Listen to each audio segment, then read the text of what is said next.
Кеңешип кескен бармак оорубайт демекчи туугандар, ар бириңиздерден бир жакшы какиез бир кеңеш. Мен азыр запытныйдамын. Бул Ихластын дому. Бул Нурзамандыкы. Билесиздер, Нурзамандын ылдый 1-2 этажы бизнес помещение.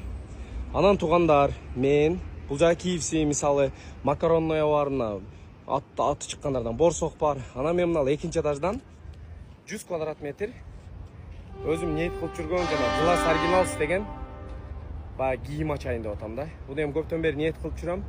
Мындай сиздерден бир кандай десем, жооп. Мисалы бүт оригинал кийим алып келсем, мындай пример катары айтып коеюн. Мисалы примета, босшым, шокшогон багы зимний сезонный курткаларды, мисалы Puma'nын оригинал алын ичип только классика болбойт, же бир спортивный болбойт.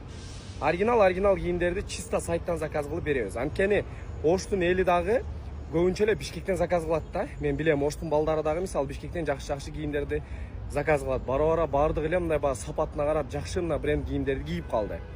Өтө кымбат эмес, өтө арзан эмес. Өзүбүздүн акыбызды коюп туруп, ошого ар бириңиздерден жооп кылса болобу ушуну? Же сөзсүз эле Бишкекке кылыш керекпи? Мен ойлойм, Оштагы бул экинчи борбор, население өтө көп. Мен ойлойм, кетсе керек. Тем более локация да жакшы. Айтып калышат го, мына бүт байлардын бардыгы эле ушул эки домго үйлүп алышкан депчи. Аны эми маселе анда деле эмес. Бирок локациясы да жакшы. Анан сиздер бир мындай айтып койсоңуздар, себеби жөндөн эле бап этип ачып алып, анан себеби эл келет да, ар бир катталуучу, ар бир көрүүчү келип алат да.